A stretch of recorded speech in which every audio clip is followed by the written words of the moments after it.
He pushed Uber out of China. Then he got too big for BeijingBut Didi's risky play for expansion and dominance, culminating in a disastrous IPO this summer, has caused it to run afoul of Beijing. And now, the company's top executive faces a difficult balancing act, placating regulators at home and investors abroad, while fending off fierce competition. Cheng, 38, who also goes by Will Cheng, is the youngest entrepreneur heading one of China's biggest tech firms. He's been busy in the 9 years since Didi was founded. Cheng has knocked out a flurry of powerful opponents and amassed nearly 160 million monthly active users by the first quarter of this year in China alone, nearly double the amount of users that Uber has worldwide. But the ride-hailing behemoth is now in a precarious spot. It's one of the most prominent targets of China's sweeping crackdown on tech and private enterprise that has no end in sight. Its stock has fallen more than 40% since regulators began probing the company, erasing $34 billion in market value. Earlier this summer, Chinese regulators banned Didi from app stores as part of an investigation into its data privacy and collection practices, threatening its future growth. The pressure could dismantle Didi's stranglehold on the Chinese market unless the company can appease the ruling Chinese Communist Party. Didi declined to make Cheng available for an interview, and the company did not respond to questions about Cheng or its business. A swift and explosive rise. Before he founded Didi in 2012, Cheng was a sales manager at Alibaba. Starting as an entry-level salesperson making the equivalent of about $200 a month, he rose quickly and in 7 years became the company's youngest regional manager. Cheng said he created Didi because he was fed up with being unable to get a taxi during a business trip, according to a profile published in June in the Business Times, a Chinese financial news outlet. The pain led him to think about how to fix the problem. "I was thinking, how about creating a ride-hailing app, so there can be fewer poor losers that get soaked in the rain?" Cheng said, recalling a depressing experience in Beijing when he couldn't hail a cab for hours during a storm, according to the media outlet. Cheng founded Didi with just 100,000 yuan of his own money, and another 700,000 yuan from Wang Gang, an angel investor who supervised Cheng during his tenure at Alibaba. Wang's initial investment was worth $1 billion when Didi went public. Like its tech peers Baidu, Alibaba, and Tencent, Didi's rise has been swift. When Cheng founded Didi, ride-hailing was still a regulatory gray area in China and taxis controlled the market. Cab shortages were common, as government-approved taxi operators lobbied to limit the supply of licenses. That fueled a boom in ride-hailing apps like Didi. Unlike traditional taxis, ride-hailing companies don't require expensive and difficult-to-obtain licenses for cars or drivers. Before the industry was regulated 5 years ago, many cities accused ride-hailing apps like Didi of running illegal taxi businesses.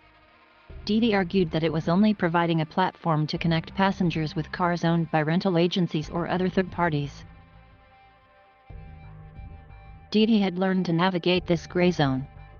It even reimbursed drivers for the penalties authorities imposed on them for breaking local laws, to keep Didi drivers on the road and retain customers. China's central government at the time encouraged rapid innovation, and ride-hailing was never explicitly banned in China. And on July 28, 2016, ride-hailing was finally legalized in China. Days later, Didi acquired Uber China. In a letter to employees after buying his great rival Cheng and Company President Jean Liu hailed the legalization as a milestone. They said the company's service had been suspended more than 30 times in various places, and that countless drivers had their cars detained and were fined, but added that the country had finally embraced the dawn of reform. "Reform and innovation always come with a cost," they wrote. "The revolution of smart travel has just begun. Create a world-class tech company." After 2016, Didi continued to cement its command over Chinese ride-hailing, and by 2018 controlled 90% of the Chinese market. That year, the company expanded to Australia, Brazil, and Mexico as it set its sights on customers outside of its home country. Its rapid ascent included controversy, however. In 2018, 2 women passengers were killed by drivers working for Hitch, forcing Didi to suspend operations at its carpooling offshoot. The killings led to government pressure on Didi to share real-time data with authorities about its vehicles and drivers, an arrangement the company had long resisted. In late 2018, it finally made concessions. Trouble with regulators. That pressure foreshadowed Didi's troubles this year. Beijing has taken a sharp turn against internet firms that it fears have grown too big and powerful, resulting in a massive clampdown that has affected tech, education, entertainment, and other industries. Under President Xi Jinping, the Communist Party is moving aggressively to rein in unfettered private enterprise and send a clear signal that Chinese organizations must work in lockstep with the government.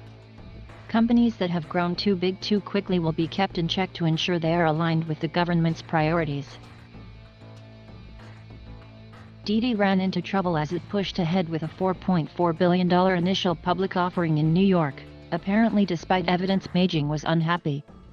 Regulators had expressed concerns about data security and suggested Didi delay its listing. According to Bloomberg, went ahead, but like other Didi executives he kept a low profile during the IPO that fell on the eve of the 100th anniversary of China's Communist Party. He didn't ring the opening bell or broadcast the news on the company's Chinese social media accounts. Just days later, the Cyberspace Administration of China banned Didi from app stores, preventing the company from signing up any new users. The Internet watchdog accused the company of illegally collecting and mishandling user data, a trove of locations and routes containing sensitive information about Chinese traffic, roads, and citizens. From the government's perspective, Didi has become too big to control. Obviously it wants to limit Didi's growth in China, said Tu Lu, founder and managing director for Beijing-based consultancy Sino Auto Insights. The government also wants to make an example of Didi that no one can be out of the step with the party. Didi also faces anger and suspicion from investors abroad. Thank you for watching. Please subscribe.